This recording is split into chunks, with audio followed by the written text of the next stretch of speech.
this will hopefully do it. I just got the notification.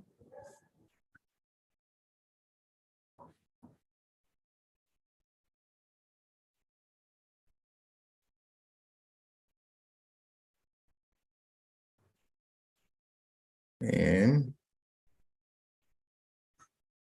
we should be.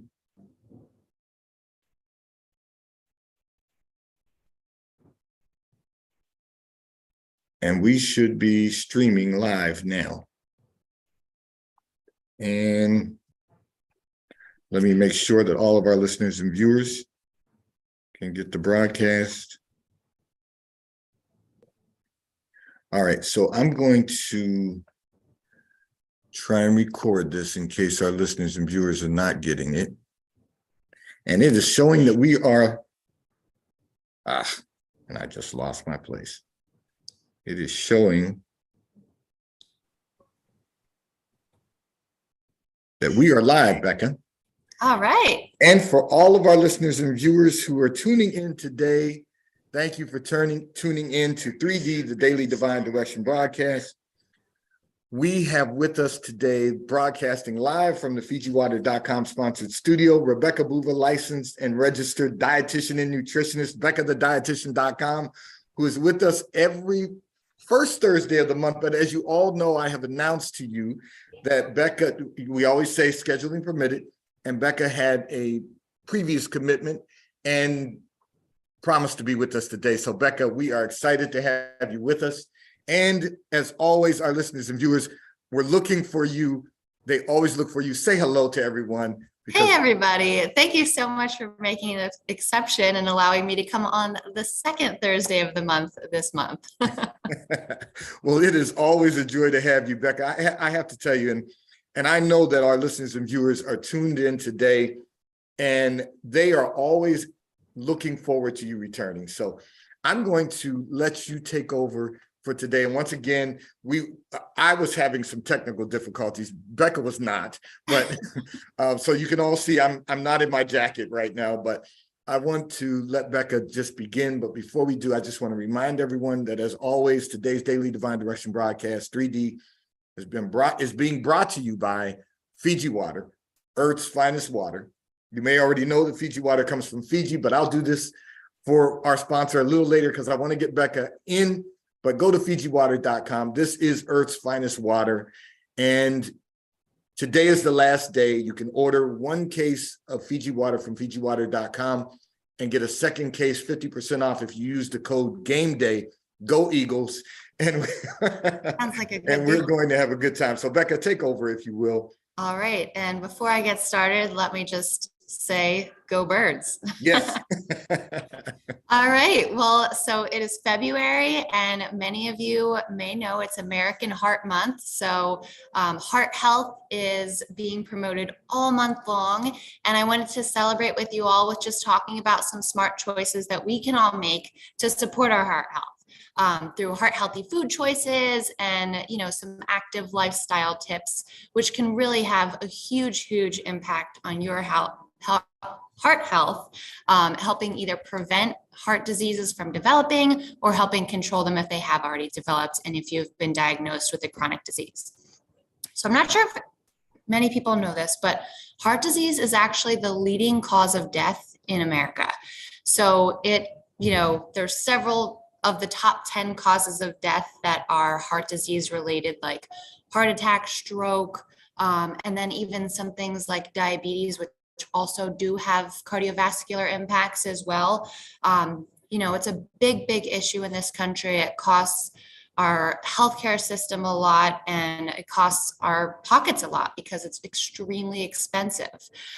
So there are some risk factors like age, family history, that we don't have control over, unfortunately. But that's why we want to focus on the risk factors of heart disease that we do have control over. So things like high cholesterol, high blood pressure, high triglyceride levels, we want to get these in check so that we can, do our part to try and prevent or delay the progression of inevitable. this disease, basically. So Because none of us are getting out of this alive, but we want yeah, to be exactly. we So want to be in good nobody's health while getting we're out of here right? alive, but we want to make sure we're living well and Yes. having a good quality of life in the little time that we do have here. So, and those conditions I just mentioned, the cholesterol, blood pressure, triglycerides, they can all be prevented or controlled just by watching your sodium, eating foods that contain fiber, and then following some other heart healthy tips that I will get to in just a minute here. But really, the main food nutrients we want to talk about, focus on fiber. That's a huge one. I know we've done several different topics related to fiber and the benefits that fiber in our diet can have, not only related to heart disease, but also for diabetes, regularity, weight control. It has a lot of benefits, but it definitely has huge benefits when it comes to heart health because it helps us control our bad cholesterol levels. It can also be really important to help you lose weight or maintain a healthy weight, which is another factor that can help us out in terms of delaying the progression or preventing heart disease in general. So fiber, it comes from your whole grains, fruits, vegetables, nuts and seeds, beans and legumes, basically a lot of plant-based foods, which, we've also talked about that a lot. So we want to just try and choose more of those plant-based foods so we get the benefit of the fiber and avoid those processed foods as well. Fat is another big thing when it comes to heart health.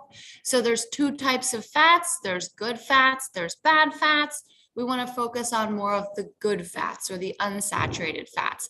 Those are very protective of heart health, and they're also very anti-inflammatory. So they do a lot of other good in our bodies versus the bad fats, very, very strongly linked to heart disease. So that is going to be like your saturated fats, trans fats, hydrogenated oils, even your tropical oils get put into that category. So we really want to watch out for some of those. And I'm going to give some tips later on how to maybe swap out some of those bad fats for good fat sources in a little bit here.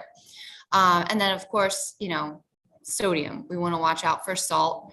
Salt is going to be present in highly processed foods, anything that is in a package, a can, a box, even a bottle maybe.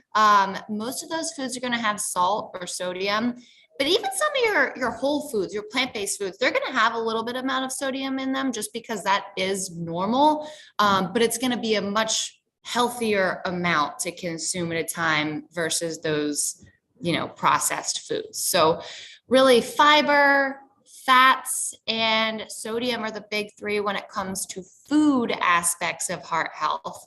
But then, of course, we want to make sure we're being physically active, trying to avoid sitting for long periods of time, getting in that aerobic or cardiovascular exercise. The American Heart Association does recommend 150 minutes of moderate intensity exercise. So activities like maybe a brisk walk or a jog, some gardening, housework, things like that could count towards that, or 75 minutes of high intensity exercise. So maybe running or sprinting, CrossFit type workouts, things like that, where you are really breathless and you cannot hold a conversation while you're doing that activity. That would be considered high intensity. And even some things around the house can meet that, that high intensity, vigorous exercise criteria. So if you find yourself getting really out of breath and you can only get a few words out at a time, it's high intensity. So maybe heavy shoveling or, moving really heavy things that could qualify for that as well. So I guess I will pause before we get on to more specifics about the food to see if you have any questions, or maybe there are some relevant listener questions we could talk about. So, Becca, there was a question from one of our listeners and viewers, and I thought this was very interesting because you mentioned low intensity, I think it was the term you used, high intensity, moderate intensity, I guess would be like when we, as runners, we talk about if you can have a conversation while you're running at a good pace, but it's a moderate pace. Exactly. So for all of our listeners and viewers, one of them wanted to know, what do you recommend for someone who is in their early 40s, who really wants to get back in shape and hasn't been necessarily doing all of I'll use this term because there was a little communication exchange there, but doing all the right things, which sometimes can be difficult. It can be really tough. So my best advice for this person is that we're all going to have a different baseline. So some people, you may get out of breath just from walking a block down the street, or it may take sprinting on the treadmill at 9 miles per hour to make you feel like you're out of breath. So kind of determining where you're at is really important. And then working with your healthcare provider, if you do have some, health conditions that could be a factor, making sure that you're finding activities that are going to be safe for you to do. So definitely talk to your doctor. But there's a lot of great programs out there like Couch to 5K, and it's aimed at getting people who are currently doing nothing to, running a 5K if that's what you want to do. Well, you know what I thought was really interesting, because I had announced that you'd be coming on today as opposed to last Thursday. And I guess you inspired our conversation about you running the marathon, inspired some people, because I got several questions about running. And one of them was someone in our area who's actually registered for the Broad Street Run. And yes, and said, they really wanted to know, do you think Pilates would help? What do you think about ice baths, things to that effect, icing after training? So I can think I could use some of this also myself, because we're going to be running we Rocky are. Run this year together, and so that's going to be exciting. So share some tips, if you would, about that, and then I don't want to hold you long from what you're going to get into with regard to diet and exercise, but I'll continue. Totally. And I do just want to throw it out there. This is more from my personal experience. It's not necessarily within my scope as a dietitian to recommend this type of stuff, but icing's great. Stretching, of course. I know core exercises are really important for runners, just to kind of support everything. And then incorporating some strength training as well, just because as runners, strength training is going to make you faster.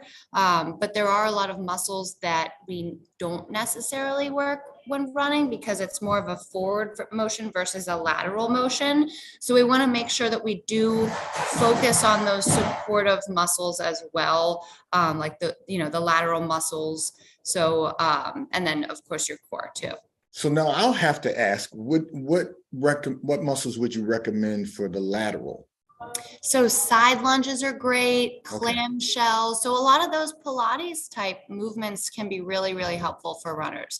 I'm asking that from a personal perspective, because I don't want to embarrass you this year when I'm running the Rocky Run. I don't want people to go, why is she back here with that? Yeah, so it's interesting, because a lot of these questions were about running. And I will tell you, I'm not familiar. I haven't done Pilates. My wife was taking Pilates classes and actually is going to continue taking them. Awesome. I think you and I talked about that briefly. But I have to say that, the nutritional aspect and the fitness aspect are tied together. And I think that's what's important. You give everyone, and I constantly say this to our listeners and viewers, you're constantly giving great information that's going to help us to enhance our health and wellness. And that's why BeccaTheDietitian.com is with us every first Thursday, second Thursday, or whenever she's available. But we try to be together the first Thursday of every month. And I know a lot of you have sent in questions, and you had a lot of questions for Rebecca about just how we can enhance our health and wellness. And the great thing about this is, since Becca has been coming on the broadcast for over a year now, it's been, I know, at least a year. Yeah, and definitely. So many people have been communicating about their health and wellness. So this is excellent. And I want to thank you, as always, for being with us for the Daily Divine Direction broadcast, because it's impacting lives. So I'm going to just do a little business with one of our sponsors, and then we're going to ask Becca to go back to her nutritional information for us. This segment of the broadcast has been brought to you by T-Mobile, America's largest, fastest, and most reliable 5G provider at no extra charge. So if you're not currently a T-Mobile customer, you can call or text on the T-Mobile caller text line at 267-992-1424. We'll move you into our queue so that you may become a T-Mobile customer and experience America's largest fastest, and most reliable 5G provider at no extra charge. Taxes and fees are included in your bill, and if you auto pay by attaching a credit card to your account, you will receive a discount on your monthly bill at T-Mobile, America's largest, fastest, and most reliable 5G provider at no extra charge. And also, this segment is brought to you by PorscheAmerica.com. So if you are in the market for a new Porsche, one of the finest high-performance automobiles ever manufactured, go to PorscheAmerica.com, where you can virtually build out the type of Porsche that you desire to own. And if you're in our area, go to PorscheDelaware.com. So Becca, if you will, take us back to last month and this month, because we started off this year with really good information, and we've got a lot ahead of us for this year, and we want to make certain that everyone improves in their health and wellness, including myself. Now, before you do that, I'm going to give a disclaimer, because I'm going to really be picking your brain also about information with regard to running and the things that need to be done. So I'll address some of the questions that some of the listeners and viewers also had. The issue for me is that I don't like running on a treadmill. And we live in a climate where there's 4 seasons. So, that doesn't do well for me during the winter. Yeah. Well, what can I do to enhance that? Just keep that thought. Go back to your nutrition segment, and then share with me what you would recommend for someone like myself. Because that was that was a question from a couple of our viewers, and one of them asked that specifically about, some people in our region, about getting, being able to run or walk when it's cold. So, yeah. And I have to say myself, I am not a winter person, so I can totally relate to that. Only time I get to run is if we snowbird during the winter to Florida. Yeah. Exactly. So I will get to that in just a second. Before, I want to kind of talk about some, a few food tips to make sure that we're following the healthy guidelines for our diets. So really those key takeaways here are going to be cut down on the saturated fats and trans fats. So those are the bad fats, and we want to move towards the good fats or the unsaturated fats. So we can make some of those swaps by, instead of doing maybe tropical oils like coconut oil, palm oil, and then of course butter, those types of cooking fats, and then instead using non-tropical oils, olive oil. Well, avocado sounds tropical, but this is going to be one of the good fat sources. So avocado oil is great. What else? There's so many different types of oils out there. A good rule of thumb is that if it's liquid at room temperature, it's unsaturated. So if you think of a block of butter that sits on the counter or a jar of coconut oil, they're solid. Versus if you were to have, your olive oil, it's going to be liquid the whole time. So that's a really easy way to tell if it's a good fat or a bad fat. So that would be one really easy swap. If you're used to cooking with butter or coconut oil, swap that out for something like avocado oil or olive oil or sunflower oil, whatever oil you want.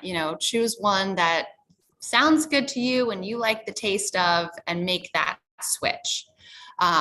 So that's one really easy way to make even just one small change that can have a huge impact on your overall health. Second takeaway would be buy lower sodium versions of your common canned recipe ingredients like tuna, beans, tomatoes, any other vegetables.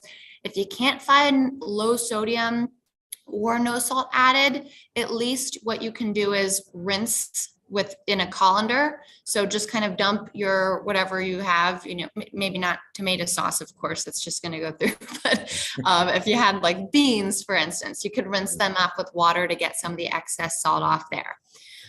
Third key takeaway is to choose canned fruits packed in juice rather than syrup.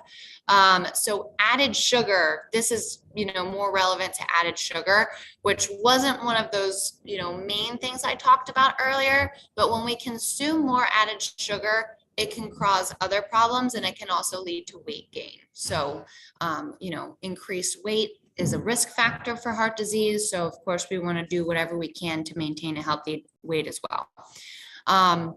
Next takeaway, use nonstick cooking spray instead of greasing bakeware with butter or shortening. So, it doesn't have to just be if you're cooking, it can also be if you're baking something. So that's a great tip. Another takeaway would be to try and make your own salad dressing. So if you're somebody who likes a creamy dressing, like a creamy ranch or a creamy Caesar or, whatever Alfredo kind of sauce. Alfredo sauce, you can actually make your own healthier version of that. So you're going to do an oil-based dressing, but then you can add something like a low-fat sour cream or cottage cheese or a low-fat buttermilk to get that creaminess without as much of the saturated fat. We also want to look for whole grains, and then sodium, of course, can be a factor with this as well when you buy things like bread, cracker, and snacks. But we always want to do whole grain because that's where the fiber is. When we buy white bread or other refined grains, there's really not going to be any fiber in there. And it's more likely to lead to weight gain because these processed carbs, they're so easily digestible that when we eat them, our blood sugar goes up. Our body releases insulin, which lowers our blood sugar, but then insulin is actually a fat storage hormone. So it just gets stored as fat. So if we can eliminate the need for our body to release so much insulin by choosing more whole grain, high fiber foods, especially those carb foods like bread, crackers, and snacks, like I mentioned, we can do a lot in terms of weight management as well. And then finally, whenever it comes to proteins that we're eating, we want to stick for animal products, at least mainly to poultry and fish, and try to limit the red meat, just because the red meat does tend to be higher in that saturated fat. Poultry and fish are much leaner, and the fatty versions of fish especially are going to be those good fats that we want to have in our diet. And then a few other things to potentially incorporate into your diet next time you're at the grocery store would be beans, peas, lentils, soybeans, tofu, fruits and vegetables, whether fresh, frozen, or canned, and of course without the salt or added sugar. Salmon, tuna, sardines, mackerel, you can get those in canned versions and they're going to be just as good, but we would want to make sure we get canned in water versus canned in oil. Whole grain breads, cereals, whole grain pastas, brown rice, barley, quinoa, other types of whole grains, and then your nuts like almonds, walnuts, pecans, hazelnuts, whatever. There's so many different kinds of nuts and seeds out there. So whatever you like, it's going to be a good choice. So Well, I will tell you what's really cool is I have been, listeners and viewers are sharing with me that they've been writing down notes. I'm big on being a note taker. They've been writing down notes, and people are really making progress. And that's the blessing in it all, is that everyone is working on enhancing their health and wellness. And the tips that you're giving us all are having significant impact in so many ways. And, I've shared with all of our listeners and viewers, I have gotten so many takeaways. And the sad thing is, I know you personally, so I know I could pick up the phone anytime. But, sometimes we just don't think about it. We just go through doing what we have always done. And you've been giving us information that allows us to change, to make change. And one of the things you said today that all of our listeners and viewers should have gotten a takeaway is that it's even the little things. If you just do something intentionally and make small changes and continue making small changes, then it's going to enhance our health and wellness. And really, we're going to continue to make progress. So I'm going to ask Becca Becca, I will say this because this was several exchange between some of our listeners and viewers who actually are right here in our area. And I was excited about that because I know we get a lot of listeners from across the US and around the globe. But, I don't ever run the Broad Street Run, for example. Okay. And the reason is because I struggle with winter. I don't like the cold weather and I don't like to run on the treadmill. So it's difficult for me to really get in the group. So I look for days when it's above 50 degrees during the winter that I can maybe get out and get a run in. Mm-hmm. But other than that, I miss a lot of days. Is there something else we can do from from the fitness perspective, if we're not really, and I tell our listeners and viewers this all the time, there are floor exercises you can do. There are things you can do right at home. But do you have any additional suggestions that will help our listeners and viewers to stay physically fit in addition to maintaining good diet, good nutrition during the winter? Definitely, yeah. And it could be a tough time of year for a lot of different regions across the country because it is cold out there and there might be snow on the ground, there might be ice, or even if it's just rainy and cold, nobody wants to be out in that. So I would say, if you have an indoor track in your area, that's kind of like the best of both worlds where you're not running on a treadmill, but you're out of the elements. So that's, if that's available to you, that would be great. If you don't have an indoor track, maybe a shopping mall. You can't necessarily go running through a shopping mall, but you can at least do a brisk walk down, Nice. down and back. I used to see people in the mall whenever, Yes. I would go to the mall as a middle schooler and that's what people did. You would I've see done that. people just walking. Yeah. I've walked in the mall. That's Yes. a great place to get a walk in. Again, it would be a little weird probably to see somebody running in the mall, but you can at least get a little walk in there.